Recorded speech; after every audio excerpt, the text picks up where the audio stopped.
Dear students, last class के अंदर हमने सरल आवर्त गति के कुछ उदाहरण को डिस्कस किया था। उन उदाहरणों में हमने एक स्प्रिंग ब्लॉक निकाय की अवकल समीकरण ज्ञात कर उसका आवर्तकाल ज्ञात किया था। तत्पश्चात एक सिंपल पेंडुलम सरल लोलक किस अवस्था में सरल आवर्त गति करेगा और उसका आवर्तकाल क्या होगा। आज इसी श्रृंखला में हम तीसरा उदाहरण लेते हैं, पिंड दोलक कंपाउंड पेंडुलम। पिंड दोलक से हमारा अभिप्राय है कि कोई ठोस आकृति का एक दोलक है। ये कोई भी रैंडम शेप का हो सकता है। उसके किसी एक बिंदु से उसको निलंबित करें। जैसे उदाहरण के तौर पर अगर मान लीजिए ये डस्टर अपने आप में एक दृढ़ पिंड है, अगर इसमें से एक पारित अक्ष के सापेक्ष इसको दोलन कराता हूँ तो ये पिंड दोलक कहलाएगा। हो सकता है कि पिंड दोलक गोलाकार हो सकता है वृत्ताकार हो सकता है उसका कोई आयताकार आकृति, हो सकता है उसका कोई यादृच्छिक आकार मीन्स रैंडम शेप हो। हम यहाँ पर उसके आवर्तकाल के लिए मान लीजिए एक ये पिंड दोलक है जिसका एस निलंबन बिंदु है। इस निलंबन बिंदु से मैंने इसको लटकाया। मान लीजिए ये इसका जी जब ये माध्यावस्था में है, इसको मैंने नाम पी दे दिया है। अगर किसी कोण थीटा पर जब इसको विस्थापित करते हैं, जी इसका गुरुत्वीय केंद्र या द्रव्यमान केंद्र है। जैसा कि हम पढ़ते हैं, पिंड दोलक का सारा द्रव्यमान हम जी पर केंद्रित मान सकते हैं। अगर इसके दोलन के बारे में बात करें, हम देख सकते हैं कि ये दोलन हो रहा है। क्या ये दोलन दोलनी गति तो है, किंतु क्या सरल आवर्त गति है? अगर ये सरल आवर्त गति है तो इसकी गति समीकरण हमारे मानक अवकल समीकरण को सेटिस्फाई करनी चाहिए। यहाँ हम डिस्कस करते हैं। देखिए इसका सारा द्रव्यमान mg। अगर आप इस प्रूफ को देखेंगे तो पिछली बार जो प्रूफ कल प्रीवियस क्लास में हमने सरल दोलक के लिए किया था, इसका प्रूफ लगभग वैसा का वैसा आएगा। इसका बहुत बड़ा हिस्सा एक जैसा है। अगर आप सिमेट्री से याद करना चाहें तो आधा डेरिवेशन इसका एक जैसा आएगा। मान लीजिए इसका एस निलंबन बिंदु है, तो यहाँ पर जी गुरुत्वीय केंद्र है। इसके द्रव्यमान mg के मैं दो घटक करता हूँ तो mg cos थीटा हो जाएगा और यहाँ हो जाएगा mg sin थीटा। पुनः दोलन मीन्स कोणीय गति हो रही है। कोणीय गति तब होती है जब वहाँ पर किसी तरह का बलागुण टॉर्क वर्क करता है। तो इसके ऊपर कार्यरत जो बलागुण या टॉर्क है, टॉर्क की हमारी परिभाषा है बल गुणा लंबवत दूरी। यहाँ हमने जो बल mg कार्यरत है उसके दो घटक कर दिए, तो mg cos थीटा चूंकि s से पारित हो रहा है, इसका बलागुण 0 होगा। लेकिन जो mg sin थीटा है उसकी लंबवत दूरी, अगर मान लीजिए निलंबन दूरी को मैं l ले लेता हूँ तो इसकी निलंबन दूरी l हो गई, तो टॉर्क मेरा हो जाएगा l mg sin थीटा। अर्थात टॉर्क जिसे हम लिख सकते हैं आई अल्फा, अर्थात d2 theta by dt square is equal to mgl upon I. याद रखें माइनस साइन, क्योंकि थीटा के विपरीत दिशा में टॉर्क कार्यरत है, इसलिए यहाँ पर ऋणात्मक चिन्ह आया है। आप पुनः देख लें कि पिछले डेरिवेशन के यहाँ तक के स्टेप बिल्कुल सेम है, इसलिए थोड़ा सा मैं यहाँ पर तेज भी चलाऊँ कि इतने वाला पार्ट हम सरल दोलक से कंपेयर कर सकते हैं। हमने सरल दोलक में भी ये स्टेप निकाले थे और कहा था कि यह दोलनी गति है किंतु सरल आवर्त गति नहीं है। यह सरल आवर्त गति तभी होगी कि यदि थीटा का मान स्मॉल हो, अल्प हो, अर्थात डिग्री में बात करें तो 10 डिग्री से न्यून हो, तो उस अवस्था में साइन थीटा थीटा के तुल्य हो जाएगा और जब साइन थीटा थीटा के तुल्य होगा तो ये समीकरण बन जाएगी d2 theta by D T square minus M G L I theta. आप देख लें, ये हमारी मानक अवकल समीकरण के तुल्य है। इस अवस्था में यह सिंपल हार्मोनिक मोशन या सरल आवर्त गति करेगा। पुनः पिंड दोलक तभी सरल आवर्त गति करेगा जब माध्य स्थिति से उसका विस्थापन अल्प हो, अर्थात विस्थापन कोण जब इस सीमा में हो कि हम साइन थीटा को थीटा ले सकते हैं, तब ही वह दोलन सरल आवर्त गति होगी। अन्यथा मान लीजिए थीटा का मान ज़्यादा है, निश्चित तौर पे वह दोलनी गति है, किंतु वह सरल आवर्त गति नहीं है। तो सरल आवर्त गति की मूल शर्त है कि हमारा विस्थापन अल्प होना चाहिए। अब बात करते हैं कि इसका आवर्तकाल क्या होगा। अगर हम इसके आवर्तकाल के लिए बात करें तो हमारा यहाँ पर ओमेगा स्क्वायर किसके इक्वल है, M G L upon I. M पिंड का द्रव्यमान, जी गुरुत्वीय त्वरण, एल निलंबन बिंदु की गुरुत्वीय केंद्र से दूरी, निलंबन बिंदु की गुरुत्वीय केंद्र से दूरी। और महत्वपूर्ण है आई। आई मीन्स जड़त्वाघूर्ण, किसके सापेक्ष, निलंबन बिंदु के सापेक्ष। यानी जो हमारे पास दृढ़ पिंड है उसका निलंबन बिंदु के सापेक्ष जड़त्वाघूर्ण आई है। अब अगर हमें जड़त्वाघूर्ण ज्ञात करना है एस के सापेक्ष, तो आपको ध्यान होगा समांतर अक्ष प्रमेय से हम लिख सकते हैं आई इज इक्वल टू द्रव्यमान केंद्र से पारित अगर जड़त्वाघूर्ण आई सी है तो समांतर अक्ष प्रमेय से हमारा आई होगा I is equal to I C plus M D square. हमें इसकी आकृति नहीं पता है, इसलिए हम इसको रेडियस ऑफ गायरेशन घूर्णन त्रिज्या के टर्म में आई सी को लिख सकते हैं एम के स्क्वायर। और क्योंकि यहाँ निलंबन बिंदु से जी की दूरी एल है तो जड़त्वाघूर्ण बन जाएगा M K square plus L square. यह मान मैं समीकरण में रख देता हूँ तो ओमेगा का मान आ जाएगा M G L upon M K square plus L square. आप देखिए एम और एम कैंसिल हो गया, अर्थात ओमेगा का मान हमारे पास हो गया जी के square upon L plus L. मैंने जस्ट रीअरेंज किया है, मैंने न्यूमरेटर और डिनोमिनेटर दोनों को एल से डिवाइड किया है, अर्थात इसका जो आवर्तकाल होगा वो होगा 2 पाई रूट के square by L plus L upon G. आप देख सकते हैं पिंड दोलक का आवर्तकाल भी द्रव्यमान पर निर्भर नहीं करता है, जी पे वो की वही डिपेंडेंसी है जैसी सरल दोलक की थी, बट सरल दोलक में यहाँ लंबाई एल थी, यहाँ पर लंबाई आ रही है के square by L plus L. इस तरह से हम यहाँ पर अगर इसके तुल्य अगर मैं यहाँ पर के square by L plus L को कैपिटल एल ले लूँ तो मेरे पास आवर्तकाल एक सरल दोलक के तुल्य आ जाएगा। तो यहाँ पर जो एल है वह तुल्य सरल दोलक लंबाई है, यानी पिंड दोलक एक सरल दोलक के तुल्य है जिसकी लंबाई एल है। एक ऐसा सरल दोलक जिसकी लंबाई के square by L plus L है, वह उसका आवर्तकाल और पिंड दोलक का आवर्तकाल समान होगा। ये है, हम यहाँ से इससे डिड्यूस करते हैं। यहाँ एक महत्वपूर्ण बात और है कि के स्क्वायर बाय एल यानी ये जो तुल्य लंबाई है एल, ये एल लंबाई स्मॉल एल से ज़्यादा है। कितनी अतिरिक्त है, के स्क्वायर बाय एल, यानी ये जो प्रभावी लंबाई है ये निलंबन बिंदु की गुरुत्वीय केंद्र से लंबाई एल के बाद कुछ हिस्सा विपरीत दिशा में। अगर हम पिंड दोलक के जी से विपरीत दिशा में इस दूरी को देखें तो वहाँ जो बिंदु आता है उसे हम निलंबन बिंदु कहते हैं। पी से विपरीत दिशा में के स्क्वायर एल पर एक बिंदु ओ है, इसको हम दोलन केंद्र कहते हैं। दोलन केंद्र, सस्पेंशन बिंदु, ये दोनों आपस में कॉन्जुगेट है। यानी यदि पिंड को एस से लटकाएंगे और आवर्तकाल टी आ रहा है तो ओ से लटकाने पर भी इसका आवर्तकाल टी आएगा।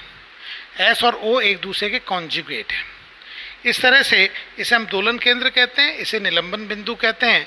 अब इस आवर्तकाल के अंदर मान लीजिए मैं यहाँ पर आप देखिए के स्क्वायर बाय एल को एल डैश ले लेता हूँ, तो L plus L dash L है। अब अगर इस सूत्र में एल की जगह मैं एल डैश लगा देता हूँ तो भी आप पाएंगे कि हमारे पास मान रख के देख लें ये किसके इक्वल आता है, हमारे पास वही मान आएगा जो यहाँ पर आ रहा है, के स्क्वायर बाय एल डैश की जगह के स्क्वायर बाय एल प्लस अर्थात एल प्लस के स्क्वायर बाय एल, यानी तुल्य लंबाई समान है। अतः हम कह सकते हैं कि निलंबन बिंदु और दोलन केंद्र पर आवर्तकाल समान होगा। इस तरह से हमने तीसरे एग्जाम्पल की बात करी। पहला था हमारा स्प्रिंग ब्लॉक निकाय, दूसरा था सिंपल पेंडुलम और तीसरा था पिंड दोलक। नौ पिंड दोलक में एक सामान्यतः प्रथम वर्ष में एक प्रश्न भी आता है कि छड़ दोलक की सहायता से गुरुत्वीय त्वरण का मान ज्ञात करना। दूसरा, कई बार फर्स्ट ईयर के अंदर कुछ यूनिवर्सिटीज़ में प्रैक्टिकल भी है कि जो एक छड़ दोलक है उसकी सहायता से हम किस तरह से इसका आवर्तकाल ज्ञात कर सकते हैं। तो हमारा नेक्स्ट हेडिंग है छड़ दोलक की सहायता से गुरुत्वीय त्वरण का मान ज्ञात करना।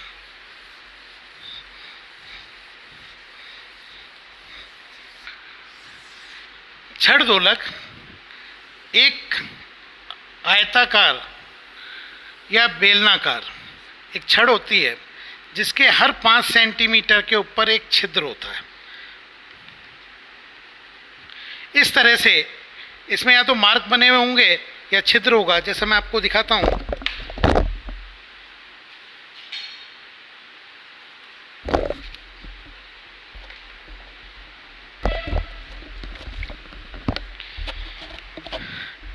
इसके अंदर इस पूरे की लंबाई 1 मीटर है, हर 5-5 सेंटीमीटर पर यहाँ छिद्र है।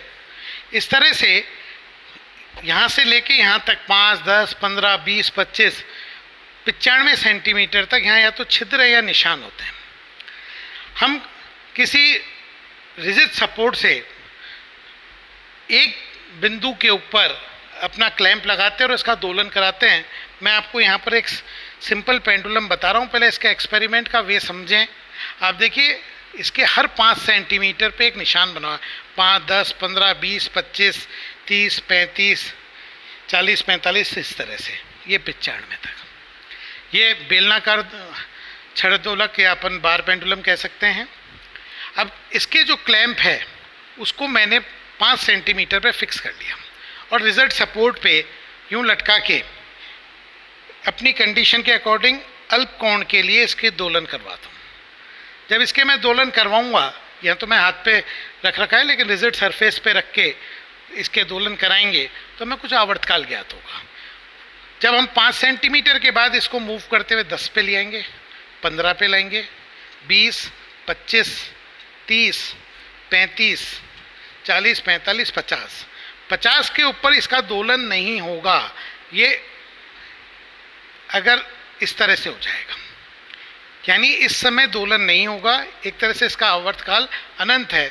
और इससे जब आगे लेंगे तो निश्चित तौर पे विपरीत हो जाएगा, यानी हमें क्लैंप को दूसरी दिशा से लगाना पड़ेगा और इस तरह से हम विपरीत दिशा में 55, 60, 65 हर 5-5 सेंटीमीटर पे इसको मूव करते रहेंगे और अंततः 95 सेंटीमीटर तक हम इसको मूव करेंगे।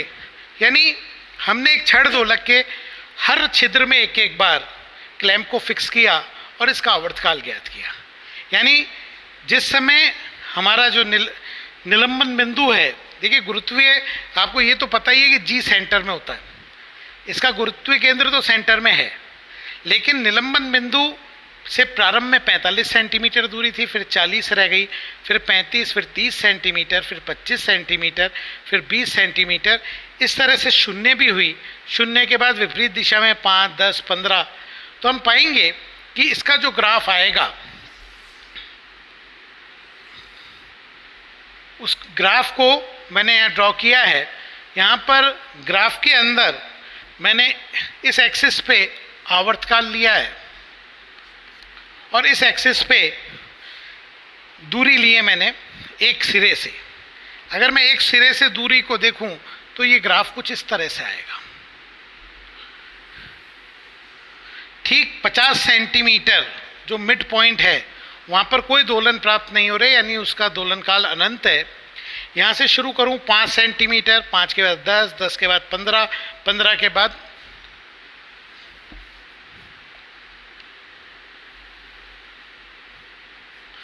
5, 10, 15, 20, 25, इस तरह से आप अगर इसको देखें तो जैसे जैसे मैंने एक सिरे से दूरी बढ़ाता हूं, यानी गुरुत्वीय केंद्र से दूरी घटेगी, तो पहले आवर्तकाल घटेगा फिर बढ़ेगा, धीरे धीरे आवर्तकाल बढ़ता जाएगा। केंद्र पे जब दोलन नहीं होंगे अर्थात आवर्तकाल अनंत है।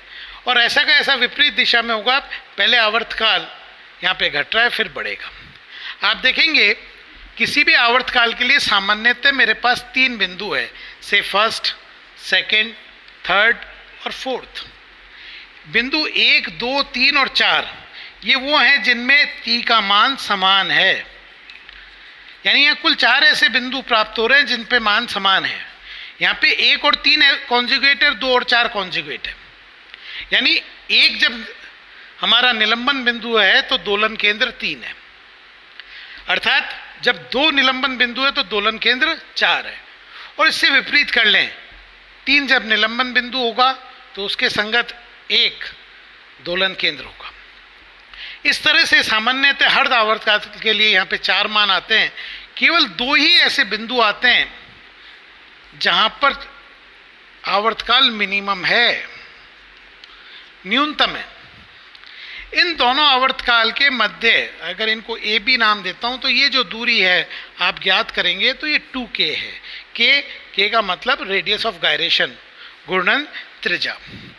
इस तरह से प्रायोगिक तौर पे फिर समझ लें आप, प्रायोगिक तौर पे ये जो छड़ दोलक है इसके हर 5 सेंटीमीटर के ऊपर क्लैंप को फिक्स करेंगे, आवर्तकाल ज्ञात करेंगे अपने प्रायोगिक विधि से।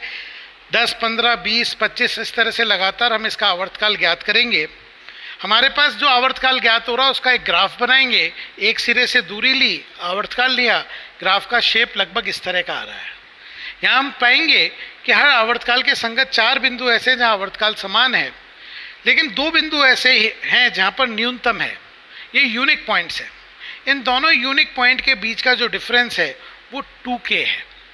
ये हमारे लिए महत्वपूर्ण है और हम इस ग्राफ से ए बी जिसका मान 2k अर्थात 2 गुना रेडियस ऑफ गायरेशन है ये ज्ञात करते हैं।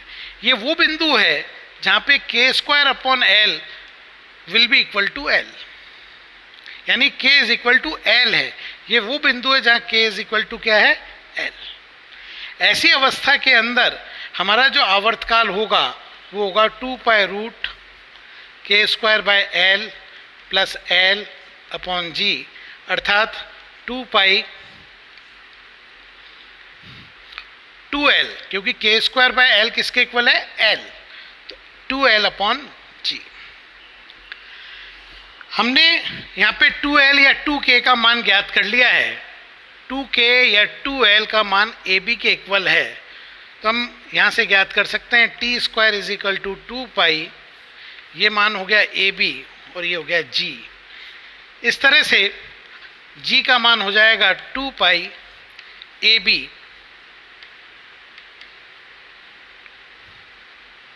Upon t²। हमने इस ग्राफ से AB का मान ज्ञात करेंगे और इस सूत्र में रख देंगे 2 पाई AB अपॉन t², तो हम G का मान ज्ञात करेंगे। इस तरह से हम एक छड़ दोलक की सहायता से गुरुत्वीय त्वरण का मान ज्ञात करते हैं। ये प्रश्न प्रथम वर्ष के सिलेबस में तो है ही, साथ में प्रैक्टिकल के अंदर भी कई जगह उपयोग में लाया जाता है। तो इस तरह से ये हमारा टॉपिक कंप्लीट होता है। अब मैं सरल आवर्त गति में एक छोटा सा उदाहरण और लूँगा मरोड़ी दोलक का।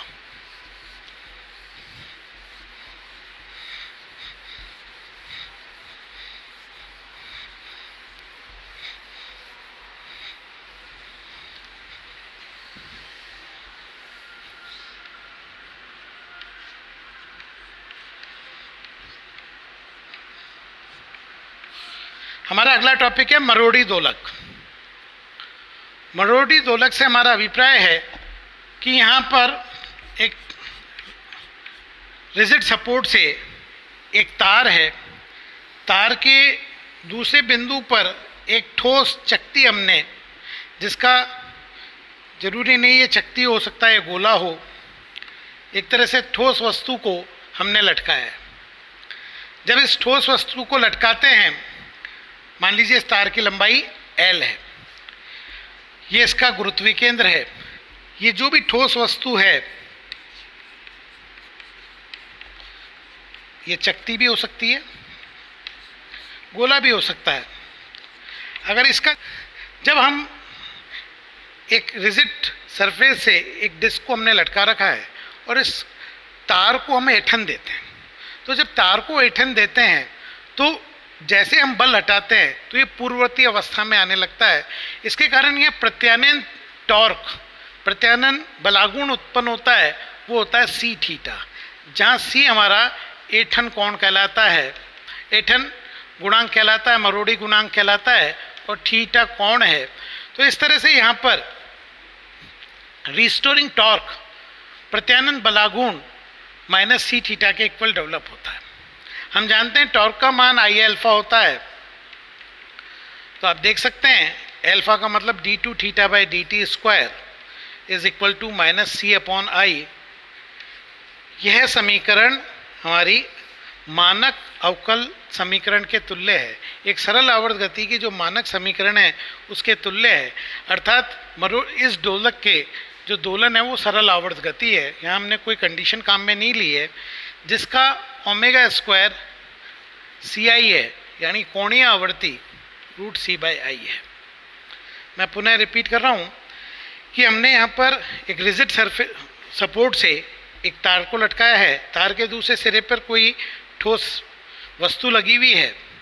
जब हम इस ठोस वस्तु के कारण तार में ऐंठन उत्पन्न करते हैं, तार को मोड़ते हैं, ट्विस्ट करते हैं, तो उसमें एक ऐंठन उत्पन्न होती है, जिससे कि वो पुनः अपनी माध्यावस्था की तरफ आता है और ये चकती इस तरह से दोलन करती है। क्या ये दोलन सरल आवर्त गति है? तो हम सरल आवर्त गति ये तभी होगी जब ये मानक अवकल समीकरण को सेटिस्फाई करे। तो आप मूलतः देखें, अगर इसका थीटा से विस्थापित करते हैं तो इसमें जो टॉर्क जनरेट होगा वो माइनस सी थीटा है। टॉर्क का मान आई अल्फा है, ये हमारी स्टैंडर्ड डिफरेंशियल इक्वेशन SHM की है, ये उसके तुल्य है। इसका मतलब ये दोलन सरल आवर्त गति है जिसकी कोणीय आवर्ती रूट सी बाय आई है, तो आवर्तकाल होगा 2 पाई बाय ओमेगा या 2 पाई रूट आई बाय सी। इस तरह से हम ये कह सकते हैं कि मरोड़ी दोलक के दोलन सरल आवर्त गति होंगे और इनका आवर्तकाल t is equal to 2 pi root I by C है।